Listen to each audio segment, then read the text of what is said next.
Kuna mtu hapa leo miaka 20 ijayo atasema uliandaliwa usiku wa sifa, viwanja vya Uhuru lilihubiriwa neno. Tokea siku ile nilitoka, maisha yangu yamebadilika. Tokea kwenye fire, kwenye usiku wa sifa. Oh, yuko mtu hapa maisha yake yanakwenda kubadilika. Mpe Yesu makofi na vigelegele na shangwe. Tunaandika historia leo, na kile Mungu alichotuonyesha tuko 15%.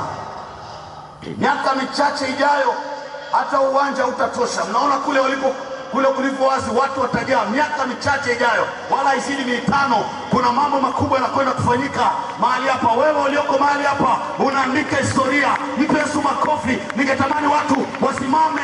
Simama, anza kusema Yesu, Yesu, Yesu, Yesu. Kila moja, uwanja mzima, sema Yesu, Yesu, Yesu, Yesu, Yesu. Haleluya, haleluya. Sema Yesu. Siwasikii. Yesu. Ya. Endelea. Yesu, Yesu, Yesu. Yesu kabala. Yesu ndaraba. Endelea kusema Yesu mpaka kule nyuma. Ruka, sema Yesu, Yesu, Yesu, Yesu, Yesu. Haleluya, haleluya, haleluya. Mpe Yesu makofi na vigelegele na shangwe. Unaweza kukaa chini. Tumsifu Yesu Kristo. Tumsifu Yesu Kristo. Kwa hiyo kama nilivyosema, nataka kuanza neno. Natamani utulivu, lakini usilale. Kuna kitu Mungu anataka aseme na sisi leo,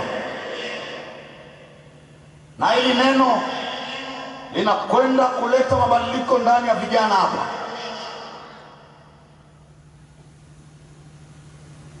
Kichwa cha habari cha somo ambalo tumepewa nasema vijana mna nguvu. Waraka wa kwanza wa Yohana sura ya 4 mstari wa 14.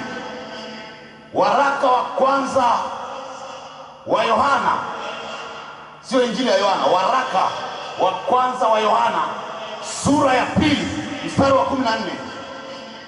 Neno la Mungu linasema hivi. Ninaomba nitasoma alafu tarudia. Najua hamna Biblia sasa hivi kutokana na mazingira tuliyokaa. Nitasoma tarudia. Nimewaandikia ninyi vijana. Rudieni. Nimewaandikia ninyi vijana kwa sababu mna nguvu na neno la Mungu linakaa ndani yenu, nanyi mmemshinda yule mwovu. Injili ya waraka wa kwanza wa Yohana sura ya 2 mstari wa 14. Anasema nimewaandikia ninyi vijana kwa sababu mna nguvu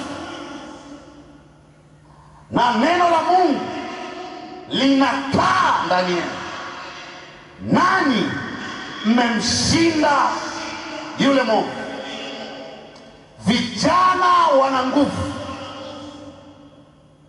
Huu ni ukweli kwamba vijana tuna nguvu. Hata ya mambo yanayofanyika hapa ni vijana wanayafanya haya. Unaweza ukayaona ni mambo ya kawaida, lakini sio mambo ya kawaida. Kuna mambo yanafanyika kwa ajili ya taifa la Tanzania. Kuna watu wanaandaliwa kwa ajili ya Tanzania. Wanayefanya hivyo ni vijana. Kuna mapinduzi yanafanyika kwa ajili ya taifa la Tanzania. Miaka michache ijayo, ofisi zote zinakwenda kukamatwa na vijana waliojaa Roho Mtakatifu. Mpe Yesu makofi na vigelegele na shangwe. Wanayefanya ni vijana. Ukiangalia vyama vya siasa, mambo yote wanawatafuta vijana. Sababu vijana wana nguvu.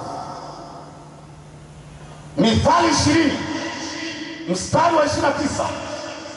Mithali 20 mstari wa 29. Biblia inasema hivi, fahari ya vijana ni nguvu zao. na uzuri wa wazee ni kichwa chenye mvi. Sasa hawa watu wazungumzi leo, fahari yao ni mvi, ila fahari ya vijana ni nini jamani? Nguvu zao. Mithali 20:29. Fahari ya vijana ni nguvu walizonazo. Nguvu ni nini? Nguvu ni uwezo unaomsababisha mtu kufanya jambo fulani katika maisha yake. Ni uwezo, na huo uwezo Biblia inasema wanao vijana. Uwezo unaomsababisha mtu au unamsababisha kijana kufanya jambo fulani kwenye maisha. Tafsiri nyingine inasema uwezo ni nguvu. Nguvu ni uwezo wa Mungu wa kukusaidia kutekeleza maagizo yake. Kwa hiyo kama Biblia inasema nimewaandikia ninyi vijana kwa sababu mna nguvu, maana yake ni nini? Maana yake Mungu ana matarajio kwa vijana. Hiyo ndo maana yake. Hajakupa nguvu za bure. Hiyo ina maana Mungu ana matarajio na vijana, ndio maana amewapa nguvu. Hizo nguvu ambazo unazo wewe kijana leo, Mungu hajakupa hizo nguvu kwa ajili ya kumtumikia shetani. Hizo nguvu amekupa kwa ajili yake. Anataka utumie hizo nguvu kumtumikia. Vijana wananielewa? Wampe Yesu makofi na vigelegele na shangwe. Hajadeposit nguvu kwetu bure. Kuna kazi ambayo anataka tusitumie kwa hizo nguvu alizotupa. Na shetani anajua, ameinvest gharama kwa gharama ili awakamate vijana. Anajua vijana wana nguvu. Chochote ambacho anataka akifanye, akiwajaza vijana wanaweza kufanya jambo lolote. Na ndio maana kwa upande mwingine kuna watu walipewa maono haya miaka 10 iliyopita.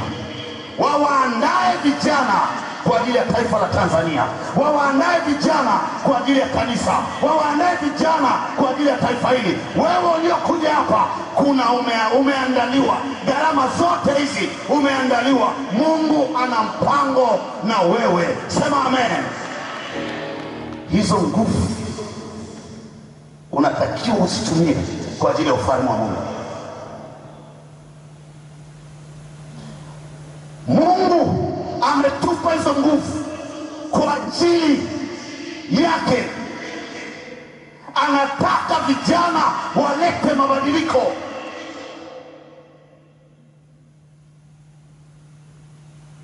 Vijana wengine wanatumia hizo nguvu vibaya.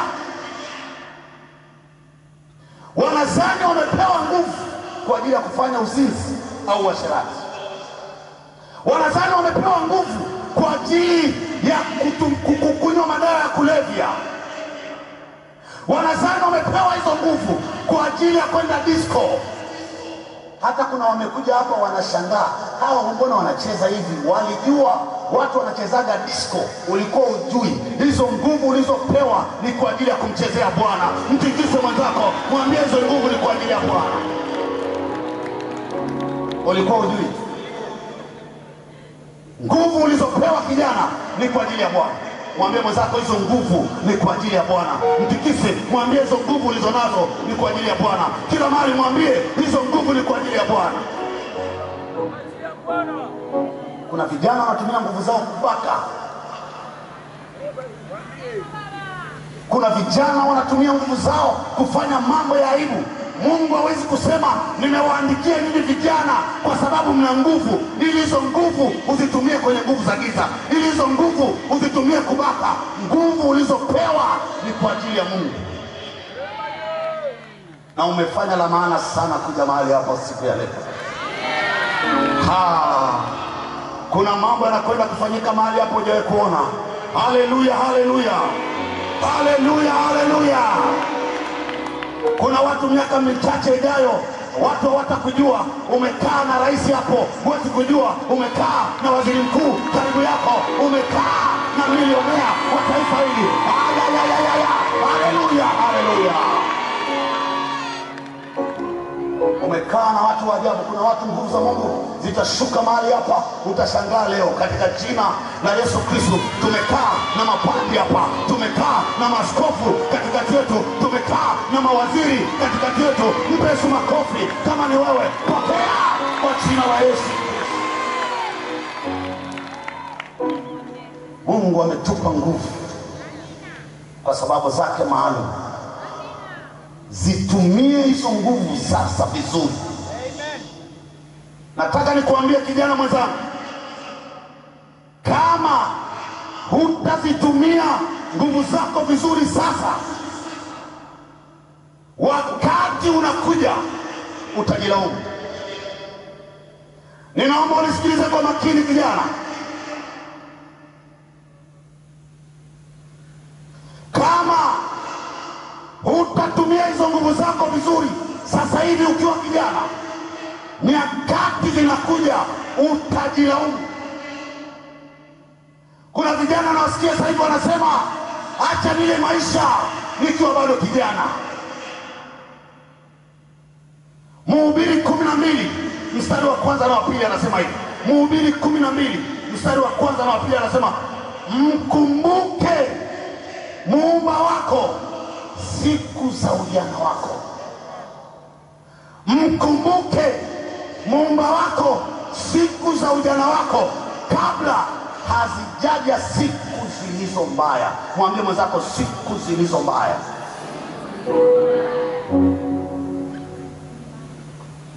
Anasema mkumbuke Muumba wako siku za ujana, kabla hazijaja siku zilizo mbaya.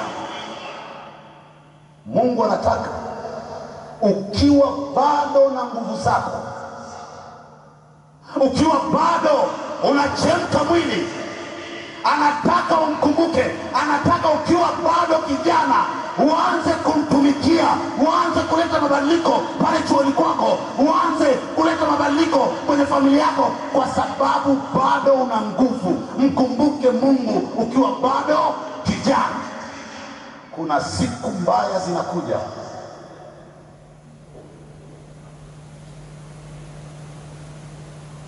ambazo utajilaumu kwa nini ulichezea ujana wako.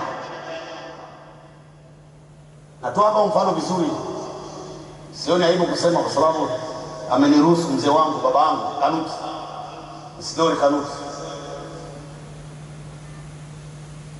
Alichezea ujana, alichezea maisha yake ya kusomesha mtoto yeyote. Akamwacha mama tukiwa na watoto 11. Kaenda akaoa mke mwingine, akaendelea akastaafu. Akakutana na Yesu miaka 9-8 iliyopita. Ukimsikia sasa hivi analia, yuko kwa Yesu kweli, lakini anajilaumu namna ambavyo alichezea maisha yake, namna ambavyo hakupata muda hata wa kusomesha watoto.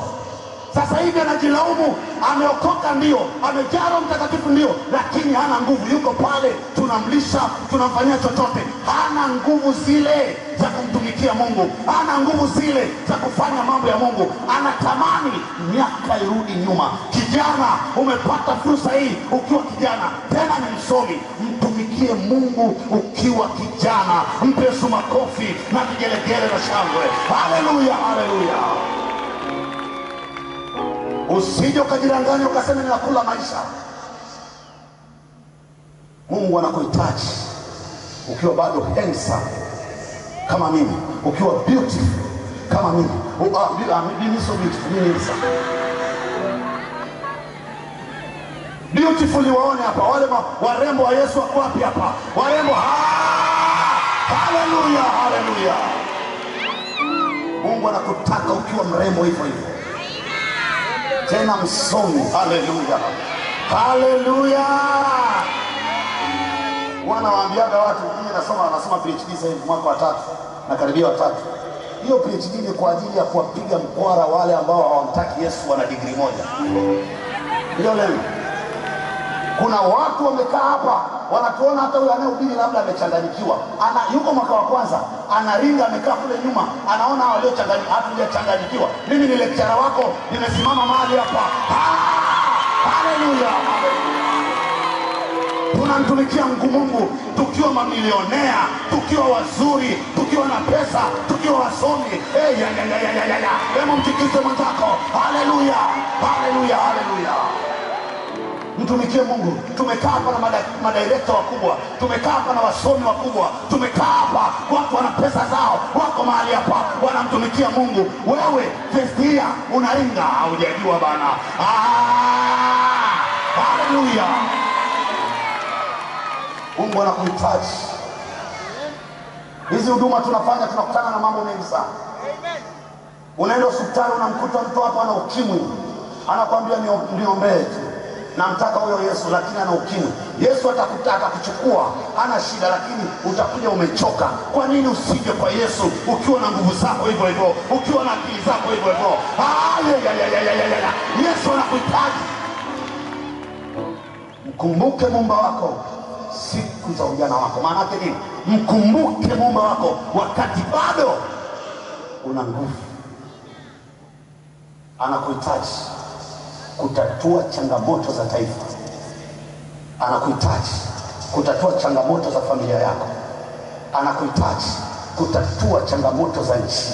Anawahitaji vijana wenye nguvu. Na leo mtaona mambo yatakayofanyika hapa. Kuna mambo kuna mambo Mungu anakwenda kuachilia mahali hapa. Hebu nyanyua mikono yako juu, nyanyua mikono yako juu. Rakapa shandaraba yekekekeke mandorobo sheke rakapa rokopo yandaraba. Haleluya, rekebo shandaraba.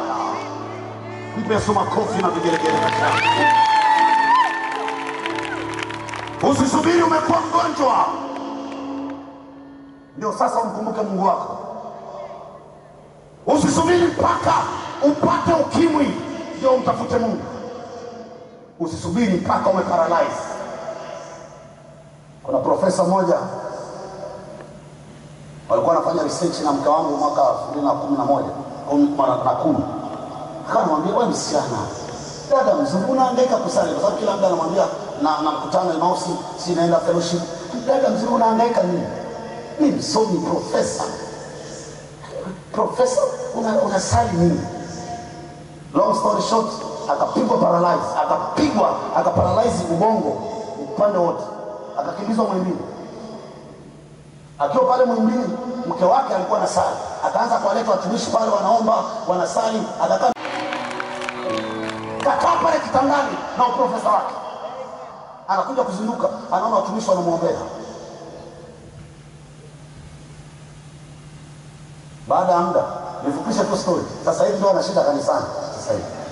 Lakini ana paralyze, anatembea kidogo kwa shida. Jamani, ndio maana kuna watu wanadhani tunakuja kwa Yesu tukiwa tumechoka. Tumekuja kwa Yesu tukiwa tuna matatizo. Huo ni uongo wa kuzimu. Hatuji kwa Yesu kwa sababu tuna dhiki. Hatuji kwa Yesu kwa sababu tuna shida. Tunakuja kwa Yesu kwa sababu ni Bwana na Mwokozi wa maisha yetu. Haleluya, haleluya. Baba shanda rabaya. Usisubiri mpaka paralyze. Kuna vijana wanakujaga kumtafuta Yesu. Yuko mmoja rafiki yangu alidisco mwaka jana, akaanza kunitafuta. Unasaliki wapi? Naomba na mimi nije. Usisubiri udisco ndio mtafute Yesu. Yesu atakupokea umedisco kweli, lakini kwa nini usije kabla? Nimewaandikia mimi vijana kwa sababu mna nguvu. Nataka nione vijana wenye nguvu mahali hapa. Vijana wenye nguvu mahali hapa. Vijana wenye nguvu wako wapi? Vijana wenye nguvu wako wapi? Sema mimi niko hapa, niko hapa, niko hapa, niko hapa, niko hapa. Mpe Yesu makofi kijana mwenye nguvu.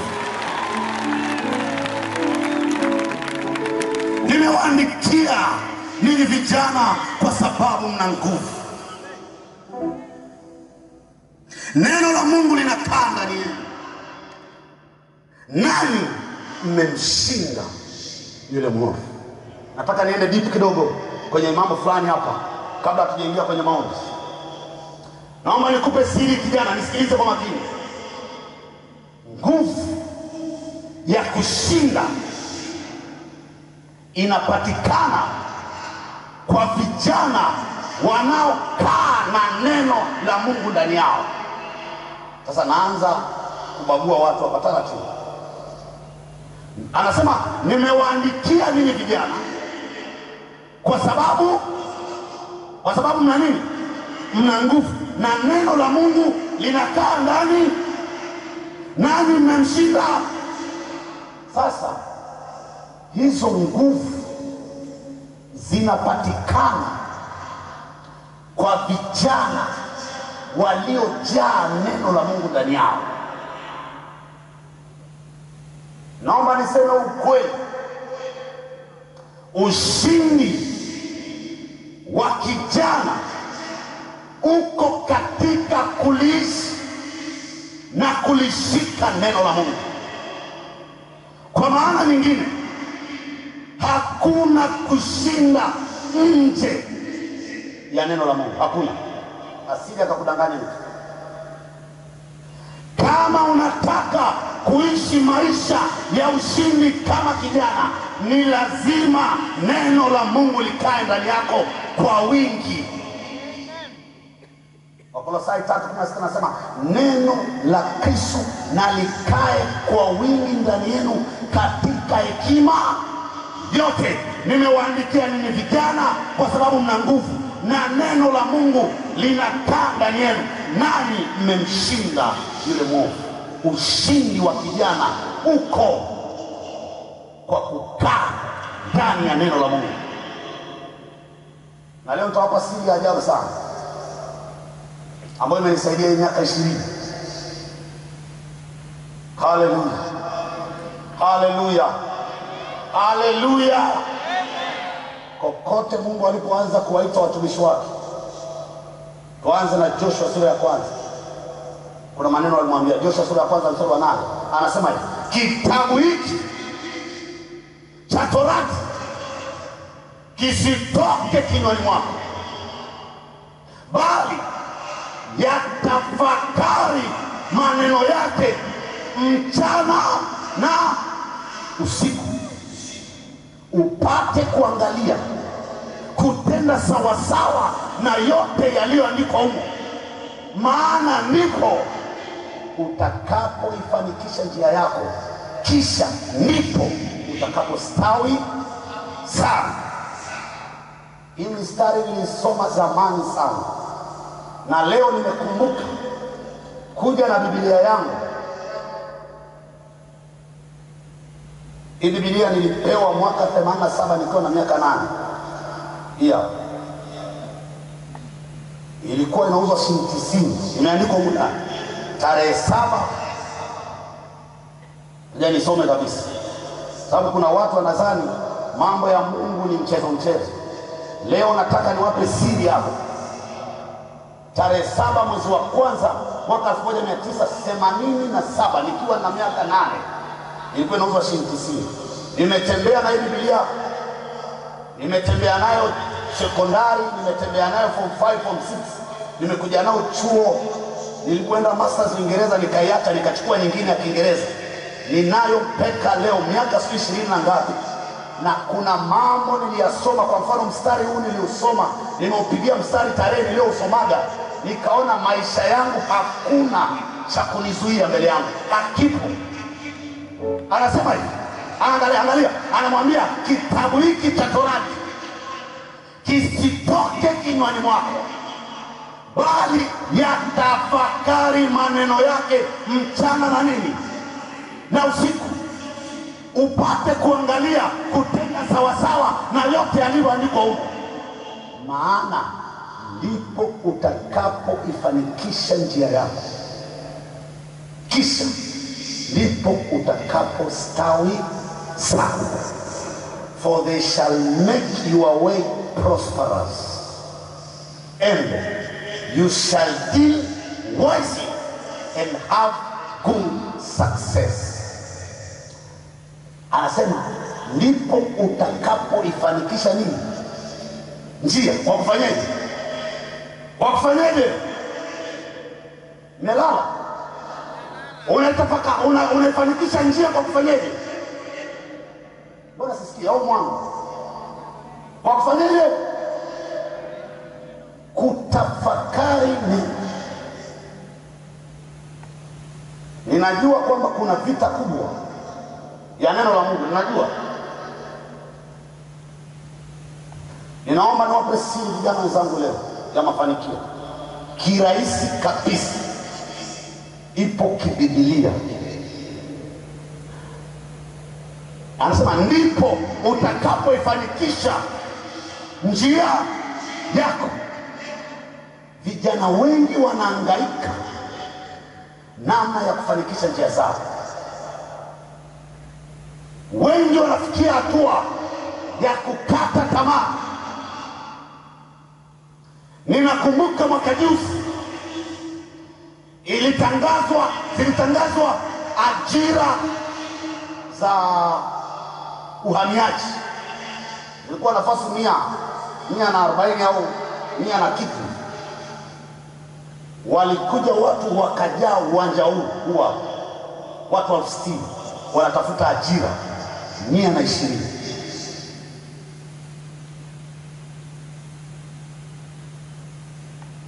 Najua kuna frustrations zinaendelea. Nimekuja kuwapa jibu kupitia Roho Mtakatifu usiku wa leo. Hili jibu langu sio la kwenda kunywa maji au kujipaka chochote. Liko kibiblia kabisa. Sema haleluya. Kazi hakuna. Maisha magumu anasema. Lakini neno likikaa ndani yako linaweza kukufanyaje? Amesema kukufanikisha katika njia zako. Sema amen. Ukiruhusu hili neno litakupa mbinu, litakufanikisha njia zako.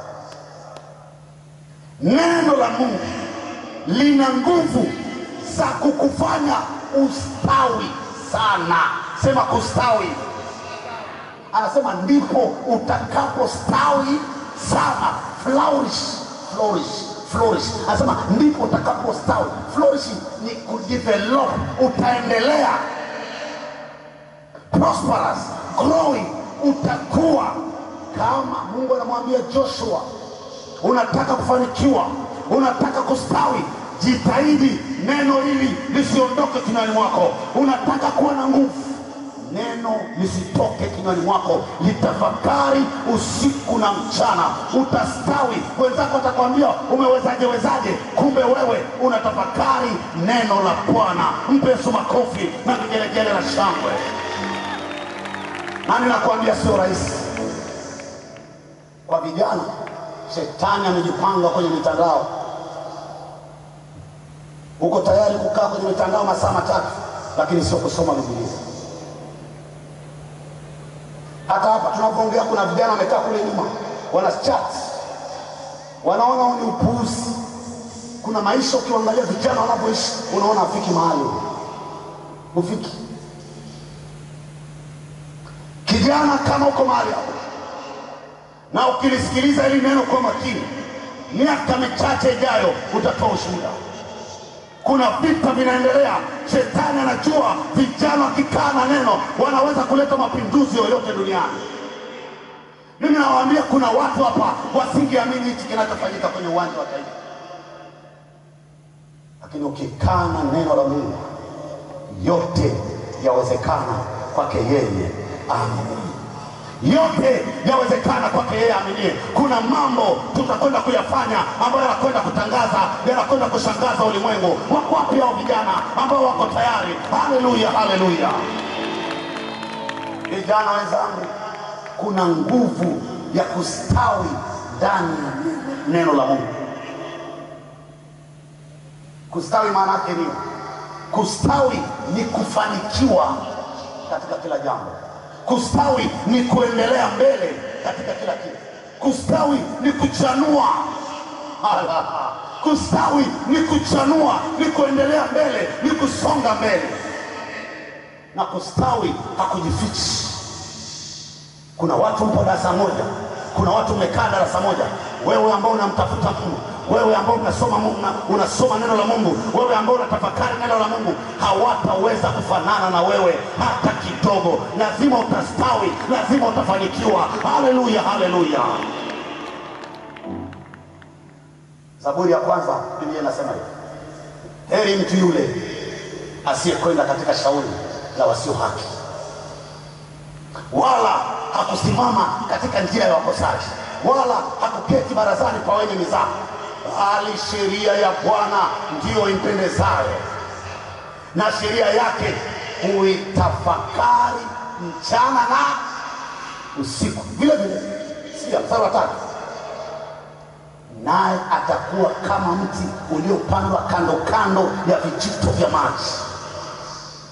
Huyo mtu anayetafakari neno la Mungu usiku na mchana atakuwa kama mti uliopandwa kando kando ya vijito vya maji, uzaao matunda yake kwa majira yake, wala jani lake halinyauki, na kila alitendalo litafanikiwa. Sema amen. Ukisoma hiyo Biblia hujaona siri ya mafanikio bado? Jamani, haujaona siri ya kufanikiwa? Iko wazi kibiblia, iko wazi. Anasema yule anayetafakari neno la Mungu usiku na mchana atakuwa kama mti uliopandwa kando kando ya vijito vya maji. Maana yake nini? Yuko pale, mti wake hautakauka. Maana yake nini?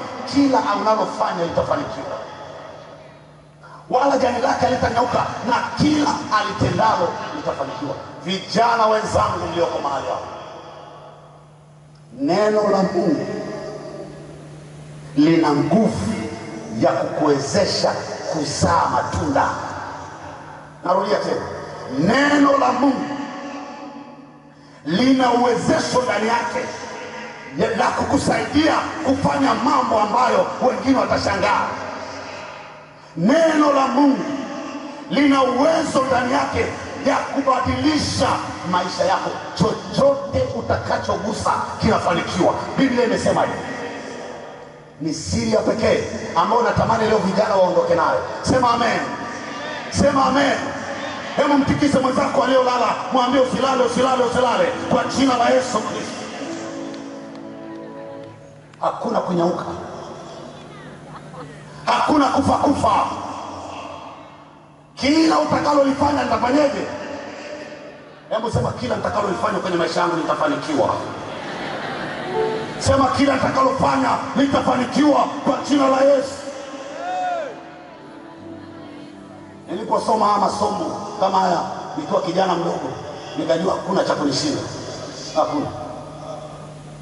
Na soma masomo, mtoto wa 8, tupo 11, hakuna hata mmoja aliyofika sekondari. Baada ya kusoma hivi nikaweka line,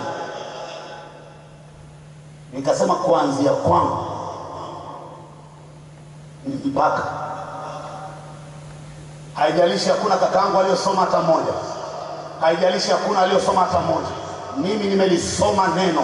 Limesema kila nitakalofanya litafanikiwa. Nitaanza kusoma neno. Usione nimevaa miwani, nilikuwa ninasoma Biblia usiku kucha, na kana itafuna Biblia. Kuna mistari naiona hivi, nasema Bwana, ni kitu gani kitanishinda kwenye ulimwengu? Maana umenipa kila kitu. Akili umenipa, uwezo umenipa, maarifa umenipa, hakuna cha kunizuia. Dunia yote iko mikononi mwangu. Raka papa iende na mashikilibo. Ni kijana mdogo, ninasoma mistari, ninachemka ndani. Nakumbuka nilipokuwa masters, nilikuwa naweza kukaa siku 3 ndani ninasoma Biblia. Ukiona Biblia yangu iliyokuwa nasoma, ninaitafuna, nataka kuimeza. Naona kuna mambo ambayo Mungu ameyaweka mbele yetu ambayo vijana hawajajua. Kuna mambo ambayo Mungu ameyaweka mbele yetu. Hebu kuna mambo. Haleluya. Mpe Yesu makofi. Kata bashanda rabaya. Anasema ndipo utakapostawi sana. Wangapi wanataka kustawi? Hakuna nje ya neno. Asikudanganye. Kuna mistari ukisoma unaona dunia yote ni ya kwako. Haleluya, haleluya. Ninayaweza mambo yote katika yeye anitia nguvu. Kwa msaada wa Mungu tutatenda makuu, maana yeye atawakanyaga watesi wetu. Haleluya, haleluya. Anasema kila utakalolifanya litafanikiwa. Anaposema vijana mna nguvu na neno la Mungu linakaa ndani yenu, ndio anamaanisha nani mmemshinda ile nguvu. Unataka kufanya nini? Biashara? Unataka kufanya nini? Kilimo? Unataka kusoma kozi gani? Unataka kufungua kampuni? Kila alitendalo litafanikiwa. Kila alitendalo litafanikiwa. Kila alitendalo litafanikiwa. Na mimi nawaambia ukweli, watu ambao mmejiattach na huduma hii ya View, kuna mambo yanakwenda kufanyika kwenye maisha yenu ya ajabu sana. Narudia kusema, kila aliyojiattach na hii huduma ya vyuo vikuu, kuna mambo ya ajabu yanakwenda kufanyika kwenye maisha yetu. Watu wanakwenda kupewa pesa kwa ajili ya injili ambazo hawajawahi kushika kwenye maisha yao yote. Sema amen kwa jina la Yesu Kristo. Mungu anakwenda kuwainua matajiri hapa. Mungu anakwenda kuwainua mabilionea hapa. Mungu anakwenda kuwainua viongozi wakubwa hapa. Tunatakiwa tuihubiri injili kwa namna ambavyo hatujaihubiri injili. Yoyote ambayo yuko connected na huduma ya vyuo vikuu unakwenda kufanikiwa kwa jina la Yesu Kristo. Mpe Yesu makofi na vigelegele na shangwe. Hatujahubiri bado. Kwa naambia vyuo vikuu tuliokuwepo Marangu mwezi wa ngapi juzi, kuna uwanja wanatujengea wa Dodoma. Ule uwanja tunajengewa, miaka michache ijayo tunakwenda kujaza ule uwanja wa Dodoma. Wewe ulioko hapo utakuwa shahidi kwa jina la Yesu Kristo. Naomba wanaemwamini Mungu wampe Yesu makofi ya juu na vigelegele na shangwe. Tunakwenda. Nadhani niliwaambia miaka mitatu iliyopita, niliwaambia viwanja vyote tunakwenda kuviokopai miaka michache ijayo, na wewe unakuwa pati ya huduma. Unakwenda kustawi kwa ajili ya gospel. Sema amen. Kapashaka. Sema amen kama unaniamini. Mpe Yesu makofi ya juu na vigelegele na shangwe. Kila walifanyalo watafanikiwa. Kijana mwenzangu aliyoko mahali hapo, ushindi wetu upo kwenye neno. Ushindi wa kumshinda shetani uko kwenye neno.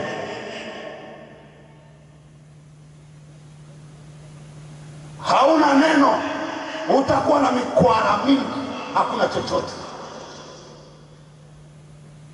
Zaburi ya 119:9 anasema jinsi gani kijana aisafishe njia yake. Vijana mpo? Vijana mpo? Ninajua mnapita kwenye majaribu makali. Ninajua mnapita kwenye tamaa kali za mwili. Nakuja kukupa jibu rahisi. Daudi alisema jinsi gani kijana aisafishe njia yake, akatoa jibu kwa kutii, akilifuata neno lako. Simba. Nguvu ya kijana ya kusafisha njia yake iko katika kulitii neno la Mungu. Kwa nini vijana njia zao ni chafu? Kwa nini vijana wanashindwa na dhambi? Kwa sababu hawalitii neno la Mungu. Tuna vijana wamejaa, tena Katoliki hana hata Biblia, anahangaika na dhambi, anafunga rozari, anafunga novena, akimaliza novena kesho yake anaanguka. Si kwamba novena haina nguvu. Hauna neno la kukusaidia kushinda dhambi. Tafuta mtu yoyote mwenye mbwembwe zozote, hana neno ndani, hawezi. Nguvu za kushinda dhambi ziko ndani ya neno. Jinsi gani kijana isafishe njia yake? Kwa kutii neno la Mungu. Siri kwa Zaburi ya 119 mstari wa 11, moyoni mwangu nimeliweka neno lako, nisije nikakutende dhambi. Neno lililo ndani linampa nguvu za kutokutenda dhambi. Una neno ndani, utatenda dhambi. Hauna nguvu ya kustahimili majaribu. Moyoni mwangu nimeliweka neno lako, nisije nikakutenda.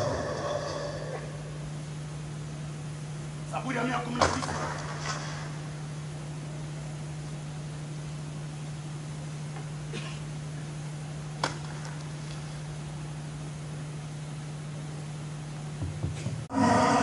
anasema, Bwana,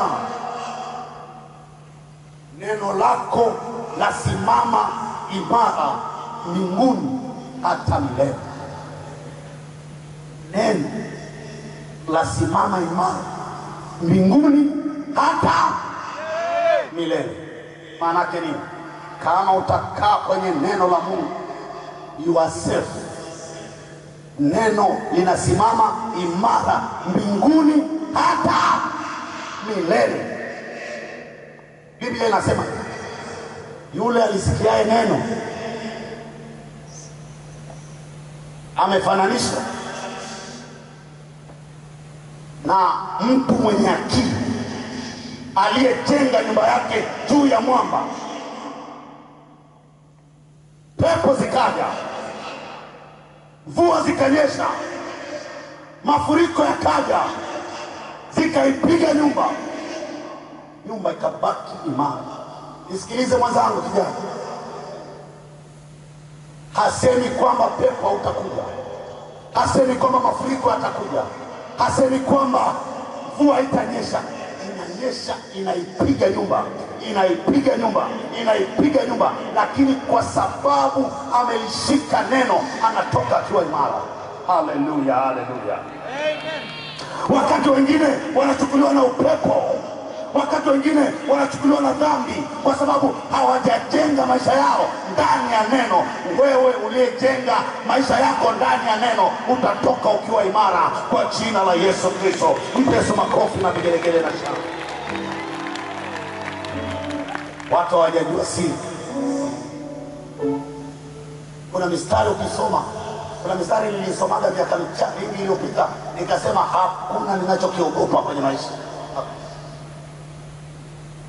Anasema siogopi, niko pamoja nani mpaka ukamilifu wa dahari. Ukisoma mstari unakupa nini? Tatizo hatujaliamini neno, tunasoma kama story. Na Mungu anawaandaa vijana. Mungu anawaandaa vijana, sema amen. Mungu anawaandaa vijana ambao watajaa neno. Haleluya, haleluya. Vijana ambao watatapika neno. Wako wapi hao vijana? Nataka niwaone. Haleluya, haleluya, haleluya. Niona Biblia yangu limeandika mwaka 2002, limeandika. Kifungua tu hapo utaona 2002. Miaka 10 iliyopita. Niliandika, neno lako ni taa ya miguu yangu na mwanga wa njia zangu. 2002. 10 na ngapi? 17 iliyopita. Maana yake ni neno lake ni taa ya miguu yangu. Maana yake hakuna kujikwaa. Haleluya, hakuna kujikwaa. Neno linaniongoza, neno lake ni taa ya miguu yangu. Nataka watu leo ambao watatoka hapa watasema neno ni taa ya miguu yao. Wako wapi hao vijana hapa? Aya, neno ni taa. Maana yake hakuna giza kwenye maisha yako. Ukiongea hivi watu watasema unaringa. Acha waseme unaringa. Hawajajua neno limekaa ndani yako, limekubadilisha. Hakuna kuongea negative kwenye maisha yako. unasoma neno unakuwa kama simba. Simba akimwona tembo anajua chakula. Simba akiona kifaru anajua chakula kimekuja. Kifaru akimwona simba anajua analiwa. Tatizo ni nini? Mindset, attitude. Vijana mlioko mahali hapa, ukiwa na neno, ukiona changamoto, unajua chakula kimekuja, chakula kimekuja, chakula kimekuja, chakula kimekuja, chakula kimekuja. Usiongee kama vijana wengine wanapoongea. Ongea kama Yesu alivyoongea. Amen. Yesu alisema, jipeni moyo, mimi nimeushinda ulimwengu. Mimi nimeushinda ulimwengu. Anatembea anasema, mkimwona Baba, mkiniona mimi, mmemwona Baba. Mkiniona mimi, mmemwona Baba. Filipo, unasema Baba yuko wapi? Mimi ukiniona mmemwona Baba. Kuanzia leo ukitoka mahali hapa, watu wakisema Yesu yuko wapi, waambie mimi ndio Yesu niliyoko hapa duniani. Sijui kama unanielewa kijana. Huwezi sema hivyo ulijui neno. Huwezi sema hivyo. Huwezi. Endelea kuishi maisha ya kuchezewa. Nguvu zako zitatumiwa na shetani. Umesoma utabaki kuwa mlevi, unalewa tu barabarani. Na leo shetani atameza wembe kwa jina la Yesu Kristo. Leo atawaachia vijana hapa, atawaachia vijana hapa, atawaachia vijana hapa, atawaachia vijana hapa, atawaachia vijana kule nyuma, atawaachia vijana hapa kwa jina la Yesu.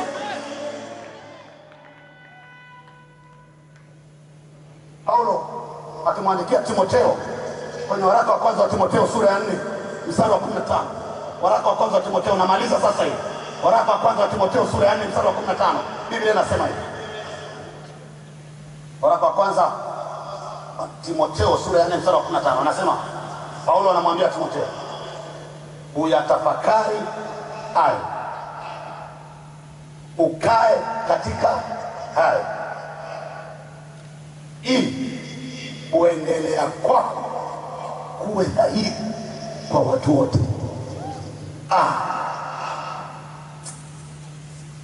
Sasa sina muda. Ungeanzia sura ya kwanza, sura ya pili, sura ya tatu, sura ya 4. Ukianzia kuanzia mstari wa 15, kuanzia mstari wa kwanza sura ya 4, utaona kuna maagizo anamwambia. Anamwambia zitakuja nyakati watu watakataa mafundisho ya Mungu. Zitakuja nyakati watu watakataa kulisikiliza neno la Mungu. Lakini wewe Timotheo, uyatafakari haya niliyokuambia, ukae katika hayo, ili kuendelea kwako kuwe dhahiri kwa watu wote. Ngoja nieleze. Anasema uyatafakari hayo, meditate on those. Meditate kwenye hili nililokufundisha mimi Paulo. Tafakari haya maneno. Tafakari neno la Mungu juu ya maisha yako. Kijana, pata muda wa meditation. Kaa chumbani kwako ukiwa mwenyewe. Anza kuona dunia yote iko mikononi mwako. Anza kuona jinsi ambavyo Mungu anakuinua. Haya mambo ambayo tunayaona hapa, kuna watu wanaweza kusema tunahubiri mkutano mkubwa. Hatujafika hata 20%. Kuna mambo tumeyaona ambayo ni makubwa kuliko haya. Tuliyaona miaka mingi iliyopita. Ukija kwenye diary utayaona yameandikwa. Kaa, fanya meditation. Meditation ina nguvu. Watu wa dunia wanazifanya. Unataka kampuni, kaa, yatafakari hayo. Wakikuambia maisha magumu, usiwasikilize, yatafakari hayo. Wakikuambia iwezekani, yatafakari hayo. Haleluya. Kaa kwenye hayo. Tafakari. Paulo anamwambia yatafakari hayo. Meditate, tafakari. Watu wote wanafumbua mambo, wanafumbua kwenye meditation. Kaa na neno. Kamata mstari mmoja, utafakari. Usitoke. Hata watu wakisema iwezekani, endelea kumeditate ule mstari. Baada ya muda, hicho kitu kitatokea. Haleluya. Tumeona Joshua, Mungu anamwambia Joshua, yatafakari maneno haya usiku na mchana, ndipo utakapoifanikisha njia yako, ndipo utakapostawi sana. Tumemwona Daudi anasema Yatafakari maneno haya usiku na mchana. Utafananishwa na mti uliopandwa kando kando ya vijito vya maji, wala hautanyauka. Maana yake nini? Kuna nguvu kwenye kulitafakari neno.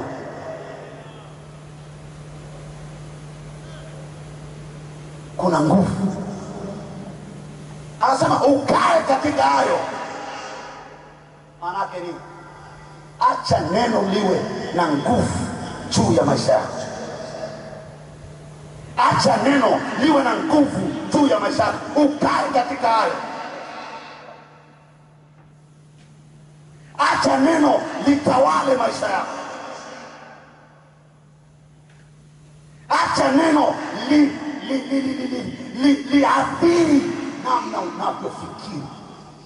Ukikaa na mimi utajua kuna mambo siwezi ongea negative, huwezi sikia kwenye kinywa changu. Neno limeathiri namna ya kuongea. Huwezi ukakaa kijana ukasema haiwezekani. Biblia inasema tunayaweza mambo yote. Unatoa wapi hiyo lugha ya kusema haiwezekani? Unaenda kinyume na alichokisema Mungu kwenye maisha yako. Anasema ukae katika hayo. Acha neno lihamasishe matendo yako. Hata kama vijana wenzako utasema umechanganyikiwa wewe, kaa katika hayo uliojifunza.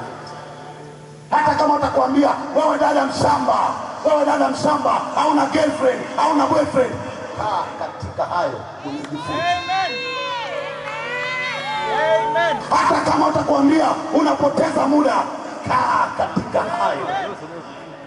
Hata kama utakwambia umepitwa na mambo mazuri, wewe mshamba, kaa katika hayo uliojifunza. Muda si mrefu wataona tofauti kwenye maisha yako. Mpe Yesu makofi na vigelegele sana. Hata vijana wakisikia wanasema vibaya wanabadilika.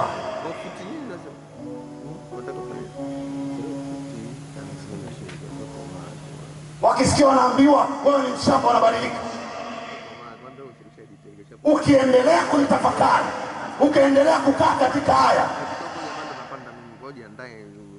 anasema utasonga mbele, utaendelea mbele. Lazima kuna kusonga mbele, lazima kuna kuongezeka, lazima kuna kustawi, lazima kuna kumove forward. Lazima, anasema ndipo utakapo, anasema utaendelea. Amesemaje pale? Ngoja nisome. Amesema hivi. Ngoja nisome hii. Amesema anasema lakini bali wewe ukae katika hayo. Bali wewe ukae katika hayo. Sorry, ngoja nimalizie hapa. Amesemaje? Amesema uyatafakari hayo, ukae katika hayo ili kuendelea kwako. Maana yake ni lazima kuna kuendelea. Amen. Anasema ili kuendelea kwako kuwe dhahiri kwa watu wote. Maana yake ni your progress, your development, namna utakavyoendelea watu wataona kwa macho yao, haitakuwa kujificha tena. Amen. Kakangu amenipigia simu, kakangu moja yuko serikalini. Wakati tunasali hizo na Biblia nyumbani na nini, alikuwa kama ananiona mshamba hivi. Nilipomaliza chuo nilikuwa na ubiri Jangwani pale. Wanakutana, anasema mdogo wetu amechanganyikiwa. Badala kutafuta kazi, yeye anahubiri.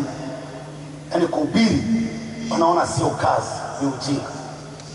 Wakati mimi ndio naona ni yaani kuna mambo hata nimeacha wiki hii kwa ajili ya siku ya leo. Ningekuambia hela yake ni ndefu, lakini nimeacha kwa ajili ya usiku. Ninafurahia kuchapa gospel kwa sababu ni hakuna jambo jema kama hili. Haleluya. Wakasema ndugu yetu amechanganyikiwa. Amen. Yuzi aliona kuna kitabu nimeandika nacho hapa, nadhani wanacho, kinasema uhuru wa kuchagua. Akanipigia simu, aliona kwenye mitandao. Ningetamani isome hiyo message, mle umeenda. Akaniambia mdogo wetu umeiokoa familia. Haijawahi tokea kwenye ukoo mtu akaandika kitabu, wewe ni wa kwanza.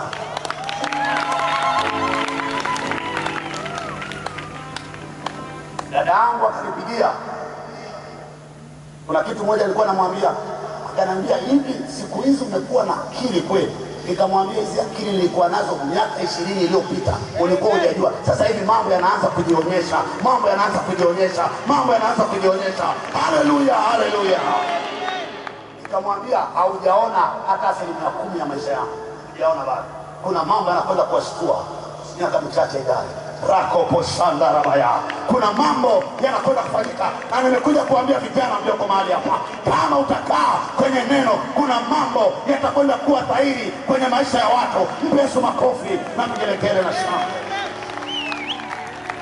Anamwambia ili kuendelea kwako kuwe dhahiri kwa watu wote, maanake lazima ukilitafakari neno ukakaa kwenye hayo, kuna mambo utaanza kuyafanya.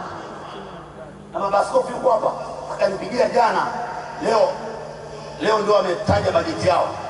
Akanipigia akaniambia, I say yuko mmoja na askofu mdogo wangu umetumaliza. Jana ameniambia. Bado hajaona. Haleluya. Wale waliokuwa na kudharau, umekuja usiku wa leo wanakudharau, wanakuambia umechanganyikiwa, miaka 5 ijayo watakuja ofisini kwako, watakuja kuomba msaada. Kama unaamini, ruka sema amen. Miaka michache ijayo kuna watu tumekaa nao hapa. Hebu mwambie mwenzako niangalie vizuri. Unaweza ukaja usipate nafasi ya kuniona. Niangalie vizuri, niangalie vizuri. Mwambie niangalie vizuri. Raka papa, mwambie niangalie. Miaka michache ijayo hapa kuna watu utapata kwa appointment. Hapa kuna watu utaomba kumuona ofisini utampata. Amekaa hapa. Acha kudharau. Endelea kijana kulitafakari neno. Endelea kulishika neno la Bwana. Lazima kuna kuendelea. Lazima kuna kuendelea. Sema amen. Lazima kuna kuendelea. Sema amen. Unakwenda kusambaa muda si mrefu. Utajulikana wazi kabisa kila mahali. Natoa unabii sasa. Utajulikana kila mahali kwa jina la Yesu Kristo. Vijana mlioko mahali hapa, endeleeni kumkamata Yesu. Miaka sio mingi, kampuni zenu zinakwenda kujulikana East Africa nzima kwa jina la Yesu. Kuna watu huduma zao zinakwenda kujulikana ulimwenguni mote. Kama ni wewe, pokea kwa jina la Yesu. Utajulikana. Kampuni za watu walioko hapa zinakwenda kujulikana dunia nzima. Huduma za watu zilizoko hapa zinakwenda kujulikana dunia nzima. Kuna waimbaji mpo mahali hapa kwenye huduma ya vyuo vikuu, huduma zenu zinakwenda kujulikana ulimwenguni mzima. Haleluya, haleluya. Mungu wanainua watangazaji wakubwa. Watangazaji wakubwa tutawaona kwenye TV muda sio mrefu. Mtangazaji bora utakuwa wewe uliokaa hapa. Mtangazaji bora utakuwa wewe uliokaa hapa.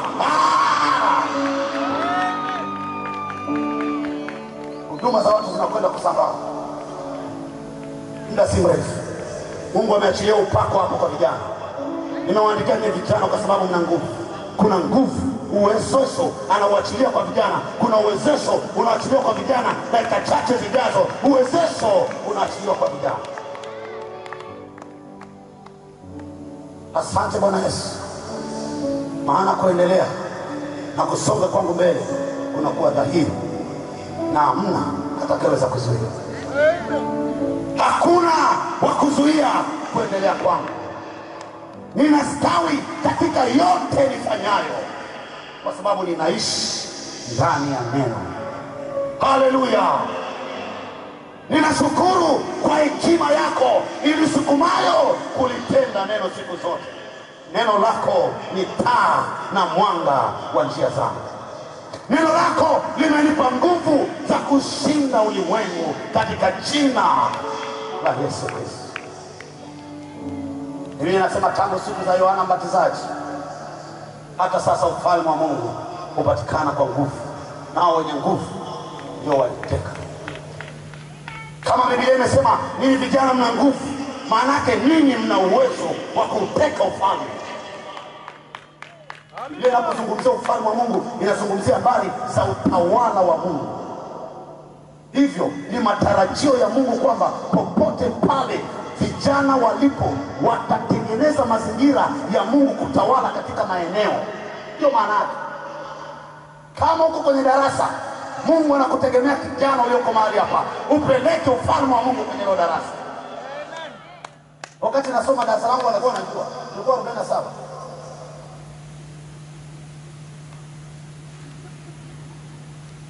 Hapa nimetoka Morogoro kwa na session ya maprofesa na madokta.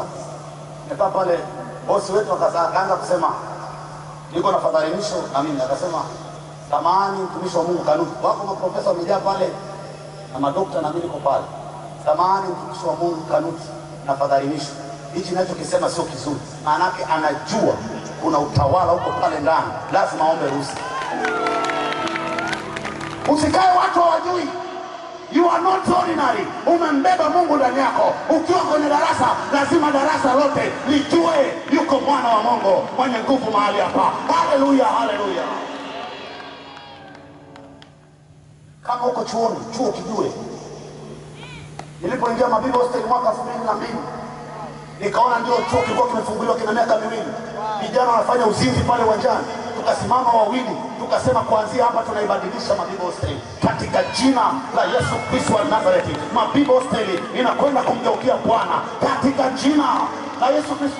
Nimekaa pale, wanasoma Mabibo Hostel walioko hapa wanasali fellowship ya saa 5 usiku, wanyoshe mikono ni waone. Mabibo Hostel tulianzisha watu wawili saa 5 usiku mpaka sasa. Vijana mna nguvu. Vijana kwenye biashara, Mungu atakapowapeleka, pelekeni ufalme wa Mungu kwenye hizo biashara. Wakulima wakubwa, mnakwenda kuinuliwa hapa, pelekeni ufalme wa Mungu kwenye biashara. Wanasiasa, pelekeni ufalme wa Mungu kwenye siasa katika jina la Yesu. Kwa nini? Kwa sababu vijana wana nguvu. Vijana wana nguvu na ufalme unapatikana kwa nguvu. Maana yake Mungu anatarajia vijana watumie nguvu zao kuteka ufalme wake na kuruhusu kuchukua utawala duniani. Haleluya, haleluya. Vijana mlioko mahali hapa, huu sio wakati wa kutumikishwa na shetani tena. Amen. Ninarudia kokote ulipo kijana nisikie.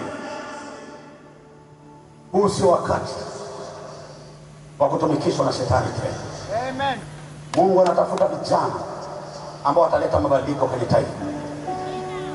Huu sio wakati wa vijana kutumiwa kwenye uzinzi tena. Huu sio wakati wa vijana kutumikishwa na ulevi. Huu sio wakati wa vijana kutumikishwa na sigara. Huu sio wakati wa vijana kutumika kwenye ngono. Huu sio wakati wa vijana kujichua.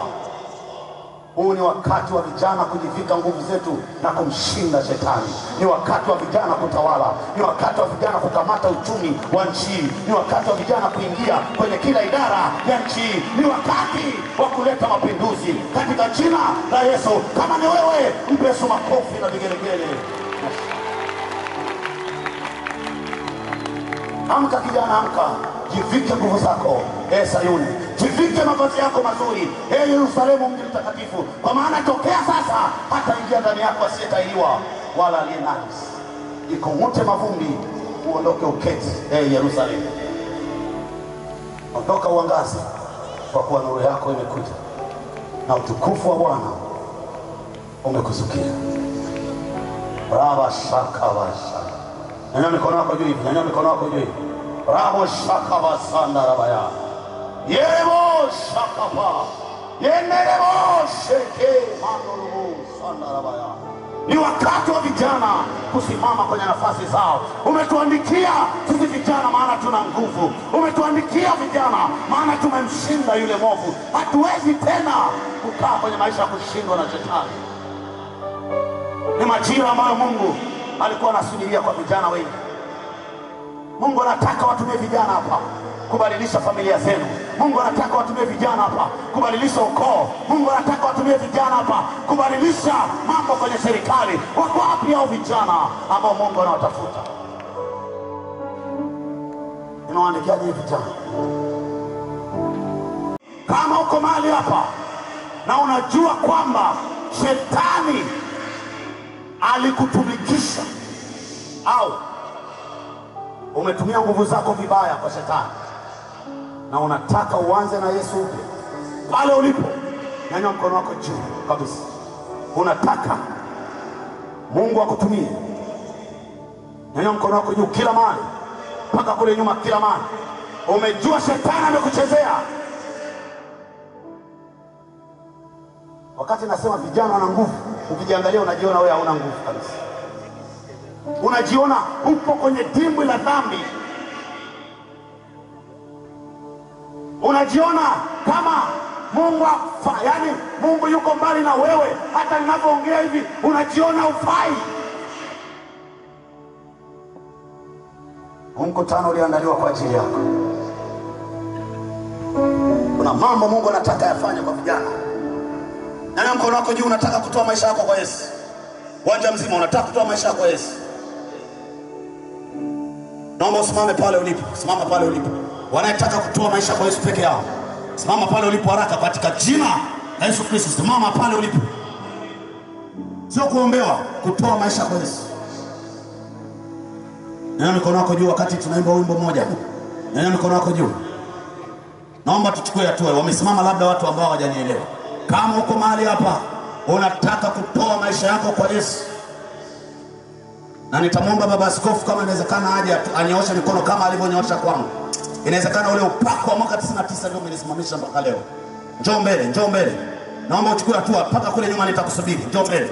Njoo mbele. Nyanyua mikono yako, njoo kwa ishara ya kusarenda kokote ulipo. Mpaka kule nyuma. Njoo mbele wakati wanakwaya wanaimba wimbo. Njoo, nyanyua mikono yako juu. Njoo, njoo, njoo. Kimbia, kimbia, kimbia, kimbia. Uwanja mzima njoo. Sarenda kwa baya. Ashas wapange vizuri, wapange vizuri. Wapange vizuri kule nyuma. Wanakwaya anza wimbo, anza wimbo. Njoo kila mahali ninakusubiri. Unataka uanze na Yesu. Kimbia, kimbia, kimbia, kimbia. Ashas wapange, wapange, wapange, wapange vizuri.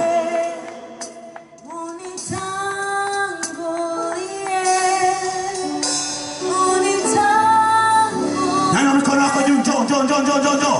Yesu alikuwa anakutafuta miaka na miaka. Unataka kutoa maisha kwa Yesu, njoo mbele. Yesu alikuwa anakusubiri miaka mingi.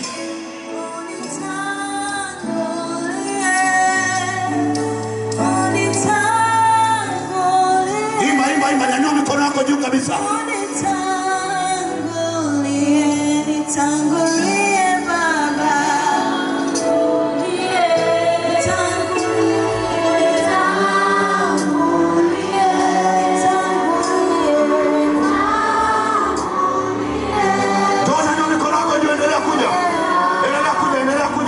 Kuja.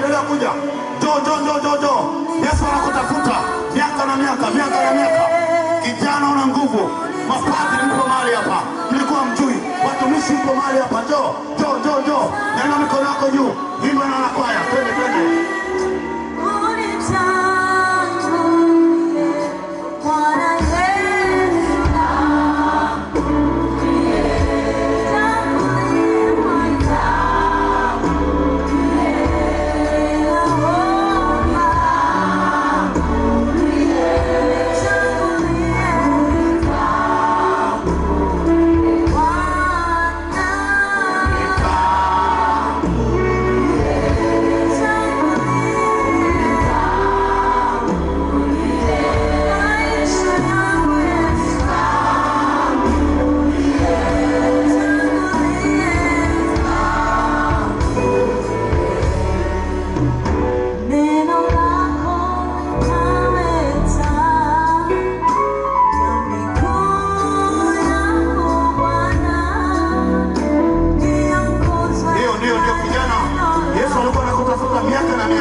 maneno mafupi, lakini anabadilisha maisha yako.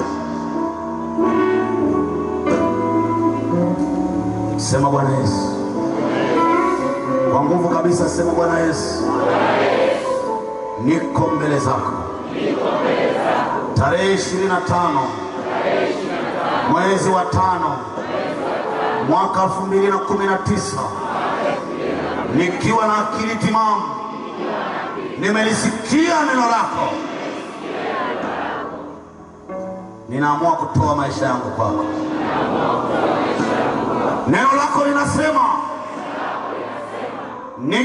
nikikukiri kwa kinywa changu ya kuwa wewe ni Bwana, na kwamba ulikufa na ukafufuka, nitaokoka.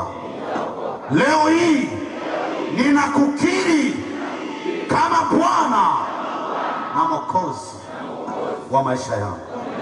Shetani, sikutaki tena. Mimi nakwenda na Yesu. Nimejijua leo kwamba mimi nina nguvu. Nina nguvu za kuleta mabadiliko yoyote, lakini lazima neno likae ndani yangu. Bwana Yesu, ninakukaribisha ndani yangu. Utawale maisha yangu, uongoze maisha yangu. Kuanzia leo, Shetani, sikutaki tena. Mimi nakwenda na Yesu. Katika jina la Yesu, mimi ni kiumbe kipya. Ya kale yamepita, tazama amekuwa mapya. Nguvu za giza zozote, mapepo, wachawi, washirikina waliokamata maisha yangu, waanze kuondoka sasa kwa jina la Yesu. Tulie hivyo hivyo. Baba atakwenda kukuombea sasa upate nguvu za kushinda dhambi. Na mikono yako juu. Pokea maombi sasa ya kiaskofu. Bwana Yesu, pale msalabani ulipokuwa umeangikwa, umeniona.